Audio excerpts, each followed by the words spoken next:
தமிழகத்தில் திமுக ஆட்சியில் மனித சமூகத்தை சீர்கெடுப்பதில் போதைப் பொருட்களின் உபயோகத்தில் தமிழகம் முதல் இடத்தில் இருந்து வருகிறது. போதைப் பொருட்கள் பயன்பாடு மனித அறிவை மழுங்க செய்து சிந்திக்கும் திறனை அழித்து அவர்களின் குடும்பம் மற்றும் சமூகத்தை தவறான பாதையில் இழுத்து சென்று விடுகிறது. இதனை கருத்தில் கொண்டு போதைப் பொருட்களை முற்றிலும் ஒழிப்பதற்காக உலக நாடுகள் நடவடிக்கை எடுப்பது மற்றும் போதைப் பொருட்கள் இல்லாத சமூகத்தை உருவாக்குவது என்ற நோக்கத்துடன் ஒவ்வொரு ஆண்டும் ஜூன் 26 பன்னாட்டு போதை பொருட்கள் ஒழிப்பு மற்றும் சட்ட விரோத கடத்தலை தடுக்கும் தினம் கடைபிடிக்கப்பட்டு வருவது குறித்து விளக்குகிறது இந்த செய்தி தொகுப்பு.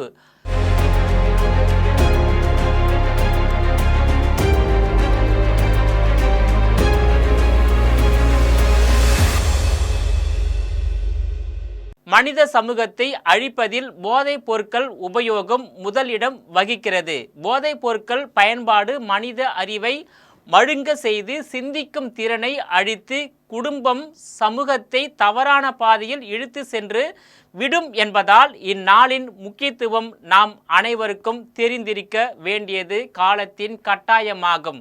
போதைப் பொருட்கள் கடத்தல் விற்பனை இன்று மிக பெரும் பிரச்சனையாக சர்வதேச அளவில் உருவெடுத்து உள்ளது. தமிழகத்திலும் உருவெடுத்து உள்ளது. உலகம் முழுவதும் சிறுவர்கள் முதல் பெரியவர்கள் வரை ஏறக்குறைய 30 கோடிக்கும் மேற்பட்டோர் போதைப் பொருட்களுக்கு அடிமையாக இருக்கின்றனர் என்று புள்ளி விவரம் தெரிவிக்கிறது. போதைப் பொருட்கள் பயன்படுத்துபவர்களில் 3 ஒருவர் பெண் என்பது வேதனைக்குரிய அதிர்ச்சி தகவல் வெளியாகி உள்ளது. போதைக்கு அடிமையாவோரில் 85 விழுக்காடு படித்தவர்கள், அதில் 75 விழுக்காடு இளையவர் ஆவர் என்பது குறிப்பிடத்தக்கது. மது, சிகரெட் போன்ற போதைப் பொருள் ஆகியவை முதலில் கையில் எடுக்கப்பட்ட பிறகு அதையும் தாண்டி கஞ்சா, கொக்கைன், பிரவுன் சுகர், ஹெராயின், ஹபின், புகையிலை, ஒயிட்னர் போன்ற எண்ணற்ற போதைப் பொருட்கள் மனிதனை அழிக்கும் போதைப் பொருட்கள் இளைஞர்களின் வாழ்வை சீரழிக்கிறது. இவர்கள் மட்டுமின்றி இவர்களின் குடும்பங்கள் இவர்களால் பாதிப்புக்கு உள்ளாகும். அப்பாவி பெண்கள், குழந்தைகள் என்று பலருடைய வாழ்வும் சீரழிகின்றது. தனி மனித ஒழுக்கம் சீர்கெட்டு நாட்டின் முன்னேற்ற பாதைக்கே போதை தடையாக இருந்து வருகிறது. இதில் படித்த இளைஞர்கள், செல்வந்தர்கள் அதிகமானோர் ஈடுபட்டு வருகின்றனர். குறிப்பாக திமுக ஆட்சியில் ஆட்சியாளர்களும் அதிகாரிகளும் லஞ்சம் பெற்றுக்கொண்டு இதனை கண்டும் காணாமல் இருந்து விடுகிறார்கள். இதனால் ஊழலிலும் லஞ்சத்திலும் இந்தியாவிலேயே தமிழகம் முதல் இடத்தில் இருந்து வருகிறது. திமுக ஆட்சியில் போதைப் பொருட்களை கடத்துவோரின் எண்ணிக்கையும் நாளுக்கு நாள் அதிகரித்து வருகிறது. இதனால் போதைப் பொருட்கள் பயன்படுத்துவோரின் குடும்பமும் பாதிக்கப்படுவதோடு பொருளாதார நெருக்கடியால் பரிதாபமான நிலைக்கு தள்ளப்பட்டு திமுக ஆட்சியில் அதிகமான தற்கொலைகளும் சமூக சீர்கேடுகளும் நடைபெற்று தமிழகம் சுடுகாடாக மாறி வருகிறது. அந்த காலத்தில் சிகரெட்டை மறைத்து பயன்படுத்தி வந்தவர்கள் இன்று மதுவையும் வீட்டு கூடத்தில் வாரிசுகளுடன் சேர்ந்து அருந்தும் மேநாட்டு நாகரிகத்தில் வாழ்க்கையை இழந்து வருகின்றனர். திரைப்படங்களும் மாறிவிட்ட வாழ்க்கை முறைகளும் எளிதாக கிடைக்கும் போதைப் பொருட்களும் இதற்கான காரணம் என்று கூறப்படுகிறது. கதாநாயகன்கள் குடிப்பது, கஞ்சா அடிப்பதும் போன்றவைகள் காட்சிப்படுத்தும் திரைப்படங்களை எப்படி திருத்த போகின்றோம்? சமூக பொறுப்பு அற்ற சிலரின் திரைக்காட்சிகள் காணும் சிறுவர் சிறுமிகள் எதுவும் தவறில்லை எனும் மனப்பான்மையில் தள்ளப்பட்டு மாணவ பருவத்திலேயே போதைக்கு அடிமையாகி வருவது வேதனைக்குரிய ஒன்று என்றே சொல்லலாம். குறிப்பாக ஆதரவற்ற நிலை, போதிய அன்பு கிடைக்காமை, விரக்தி, அறியாமை, உளவியல் குறைபாடுகள், பொழுதுபோக்கு, தற்காலிக உற்சாகம் போன்ற நிவாரணங்கள் தேடியே பெரும்பாலோருக்கு போதை அறிமுகமாகிறது. இதுவே நாளடைவில் அவர்களை வீழ்த்தி மரணம் வரை கொண்டு விடுகிறது.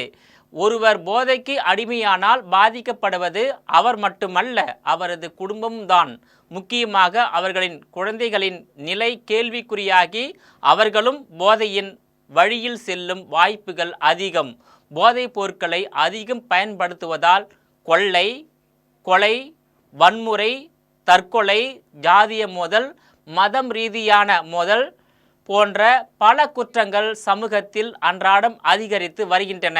இதனால் உடல் நலக்குறைவு மற்றும் மனநல பாதிப்புகளும் அதிகமாகி குடும்ப கட்டமைப்புகள் உடைந்து வருகின்றன. திமுக ஆட்சியில் வீதிக்கு வீதி இருக்கும் டாஸ்மாக்குகள், பள்ளிகளின் வாசலிலேயே கிடைக்கும் கஞ்சா, ஹபின் போன்றவை காவல்துறையின் எச்சரிக்கையையும் கண்காணிப்பையும் மீறி உலாவரும் கடத்தல்காரர்கள் என போதையின் பயன்பாடு எங்கும் பரவி கிடக்கிறது. இதில் கவனமாக இருந்து அதன் தீமைகள் குறித்த விழிப்புணர்வுடன் அன்பையும் தந்து பிள்ளைகளை போதையிலிருந்து பாதுகாக்கும் பெரும் பொறுப்பு பெற்றோர்களிடமே உள்ளது எனலாம். போதைப் பொருள் பயன்படுத்துவோருக்கு எதிராக பல சட்டங்கள் இருந்தாலும் இவற்றையெல்லாம் யாரும் மதிப்பதாக தெரியவில்லை. தலைக்கவசம் இல்லை என்றால் உயிருக்கு ஆபத்து என்பதை அறிவித்து அபராதம் விதிக்கும் காவல்துறையினரின் நடவடிக்கை போதை பொருட்களாலும் உயிருக்கும் சமூகத்திற்கும் ஆபத்து என்பதை கண்டித்தும் தண்டித்தும் அவர்கள் பொறுப்பை சரியான முறையில் நிறைவேற்ற வேண்டும். திரைப்படங்களில் போதைப் பொருட்களை பயன்படுத்தும் காட்சிகளுக்கு தடை விதிக்க வேண்டும். மக்களுடைய நலன்களை கருதி போதைப் பொருட்கள் அனைத்தையும் முற்றிலுமாக ஒழிக்க அரசு முன்வர வேண்டும். அரசு நடத்தும் மதுக்கடைகளை மூட வேண்டும். போதைப் பொருட்கள் பயன்படுத்தியதால் சீர்கெட்ட ஒவ்வொரு குடும்பத்தினருக்கும் தேவையான வாழ்வாதாரங்களை ஏற்படுத்தி தருவது அரசின் கடமையாகும். போதைப் பொருட்களை ஒழிப்போம், மனித மாண்பை காப்போம். போதையில் பாதை மாறாதிருப்போம். போதை அது சாவின் பாதை. மேதையின் பாதையை அழிக்கும் போதை அது. போதை ஒழிப்போம், சமூகத்தில் தலை நிமிர்ந்து நிற்போம், குடும்பத்தை காப்போம் என்று உறுதிமொழி போதைப் பொருட்கள் ஒழிப்பு தினமான இன்று நாம் அனைவரும் எடுத்துக்கொள்ள வேண்டியது அவசியமாகும். அதே நேரத்தில் தமிழகத்தில் போதைப் பொருட்களை கட்டுப்படுத்த வேண்டியது உடனடி தேவை ஆகும். அதை உணராமல் ஒவ்வொரு ஆண்டும் ஆகஸ்ட் மாதத்தில் மாணவர்களிடையே போதை மருந்து தடுப்பு உறுதிமொழி ஏற்றுக்கொள்வதை வெறும் சடங்காக செய்வதால் எந்த பயனும் இல்லை என பல்வேறு அரசியல் கட்சி தலைவர்கள், சமூக ஆர்வலர்கள் மற்றும் பொதுமக்கள் வலியுறுத்துகின்றனர். போதைப் பொருட்கள் நடமாட்டத்தை வேருடன் ஒழிப்போம் என்று கூறி அதற்காக போதைப் பொருட்கள் இல்லாத தமிழ்நாடு என்ற புதிய இயக்கத்தை திமுக அரசு தொடங்கிய பல ஆண்டுகள் நிறைவடைந்து விட்டன. ஆனால் போதைப் பொருட்கள் நடமாட்டம் குறைவதற்கு மாறாக அதிகரித்து விட்டது. முதலமைச்சர் மு.க.ஸ்டாலின் அவர்களும் ஒவ்வொரு ஆண்டும் சென்னையில் மாணவர்களுக்கு போதைப் பொருள் ஒழிப்பு உறுதிமொழி செய்து வைத்ததுடன் தமது கடமையை முடித்து கொண்டார். போதைப் பொருட்களை ஒழிக்க உறுதியான நடவடிக்கை எடுக்காமல் கடமைக்காக தமிழக அரசு செயல்படுவது கண்டிக்கத்தக்கது.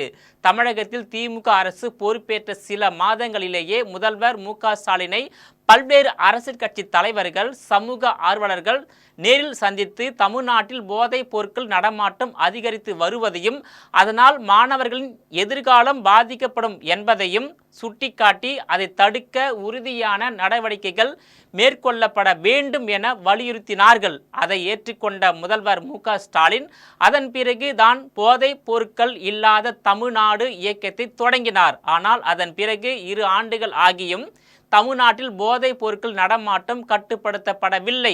முன்பு இருந்ததை விட இப்போது அதிகமாக இருக்கிறது என்பதுதான் வேதனை அளிக்கும் உண்மையாகும். தமிழ்நாட்டில் கஞ்சா வணிகத்தை ஒடுக்க நடவடிக்கை எடுப்பதாக கூறி வரும் தமிழக அரசும் காவல்துறையும் அவ்வப்போது கஞ்சா 1.0, கஞ்சா 2.0, கஞ்சா 3.0, கஞ்சா 4.0 என்ற பெயரில் சோதனை நடத்துவதாகவும் ஒவ்வொரு முறையும் டன் கணக்கில் கஞ்சா பிடிபடுவதாகவும் 10,000க்கும் அதிகமானோர் கைது செய்யப்படுவதாகவும் பெருமைப்பட்டு கொள்கின்றன. ஆனால் அதனால் எந்த பயனும் இல்லை. பள்ளிக்கு அருகிலேயே மாணவர்களுக்கு கஞ்சா விற்கப்படுவதும் தொடர்கிறது. 2 ஆண்டுகளாக பெயரளவிலாவது நடத்தப்பட்டு வந்த கஞ்சா வேட்டை கடந்த டிசம்பர், ஜனவரி, மார்ச், ஏப்ரல் மாதங்களில் நடத்தப்படவில்லை என்பது வேதனையாக சொல்கின்றனர் சமூக ஆர்வலர்கள். 2022ஆம் ஆண்டு ஆகஸ்ட் 10ஆம் நாள் போதை பொருட்கள் ஒழிப்பு தொடர்பாக நடத்தப்பட்ட மாவட்ட ஆட்சியர்கள் மற்றும் காவல்துறை அதிகாரிகள் கூட்டத்திலும் ஆகஸ்ட் 11ஆம் நாள் நடைபெற்ற 30 லட்சம் மாணவர்கள் உறுதிமொழி ஏற்பு நிகழ்ச்சியிலும் பேசிய முதல்வர் மு.க.ஸ்டாலின், எனது காவல் நிலைய எல்லையில் போதை மருந்து விற்பனையை முற்றிலுமாக தடை செய்துவிட்டேன் என்று ஒவ்வொரு காவல் நிலைய ஆய்வாளரும் உறுதி எடுத்து கொண்டாலே போதும், அதுவே முதல் வெற்றி. போதைப் பொருள் நடமாட்டத்தை தடுத்துவிட முடியும். பள்ளிக்கூடங்கள், கல்லூரிகள், சமூக கூடங்கள், பொதுமக்கள் வசிக்கின்ற இடங்களில் போதைப் பொருள் விற்பவர்களுக்கு அதிக தண்டனை வழங்க வேண்டும் என ஆணையிட்டார். முதல்வரின் இந்த ஆணையை செயல்படுத்தி இருந்தாலே தமிழகத்தில் கஞ்சா உள்ளிட்ட அனைத்து போதைப் பொருட்கள் நடமாட்டத்தையும் முற்றிலுமாக கட்டுப்படுத்தி இருக்க முடியும். ஆனால் அதை தமிழக காவல்துறை செய்யவில்லை. ஏன் செய்யவில்லை என காவல்துறைக்கு பொறுப்பு வகிக்கும் முதல்வர் மு.க.ஸ்டாலினும் கேட்கவில்லை. இந்த நடவடிக்கைகளை நான் சர்வாதிகாரியை போல் செயல்பட்டு குற்றம் நடைபெறாமல் தடுப்பேன் என்று மு.க.ஸ்டாலின் கூறியிருந்தால், ஆனால் அவரே அதை மறந்துவிட்டார். போதைப் பொருட்களை தடுப்பதற்கான சட்டங்களை கடுமையாக்குவதற்கு அரசு முடிவெடுத்து உள்ளது. சட்டங்களை திருத்த இருக்கிறோம். சிறப்பு நீதிமன்றங்களை அமைக்க இருக்கிறோம். போதை மருந்து விற்பவர்களின் சொத்துக்களை பறிமுதல் செய்யப்பட உள்ளன. போதைப் பொருள் தடுப்பு பிரிவிற்கு தனி உளவு பிரிவு ஏற்படுத்தப்பட இருக்கிறது என்றெல்லாம் முதலமைச்சர் அறிவித்திருந்தார். ஆனால் ஒரு சிலரின் சொத்துக்கள் பறிமுதல் செய்யப்பட்டதை தவிர வேறு எந்த நடவடிக்கையும் மேற்கொள்ளப்படவில்லை. தமிழ்நாட்டில் போதைப் பொருட்களை கட்டுப்படுத்த வேண்டியது உடனடி தேவை ஆகும். அதை உணராமல் ஒவ்வொரு ஆண்டும் ஆகஸ்ட் மாதத்தில் மாணவர்களிடையே போதை மருந்து தடுப்பு உறுதிமொழி ஏற்றுக்கொள்வதை வெறும் சடங்காக செய்வதால் எந்த பயனும் இல்லை. எனவே இனியாவது தமிழக அரசு விழித்து கொண்டு தமிழ்நாட்டில் போதைப் பொருட்களை முற்றிலுமாக ஒழிக்க தமிழக அரசு உறுதியான நடவடிக்கைகளை மேற்கொள்ள வேண்டும் என்று தமிழகத்தில் உள்ள அரசியல் கட்சி தலைவர்கள், சமூக ஆர்வலர்கள் மற்றும் பொதுமக்கள் வலியுறுத்தி கேட்டுக்கொள்கின்றனர். நேயர்களே, மீண்டும் இது போன்ற மற்றொரு நிகழ்ச்சியில் சந்திக்கிறேன். அதுவரையில் உங்களிடமிருந்து விடைபெறுவது நான் உங்கள் விஜயபாலன்.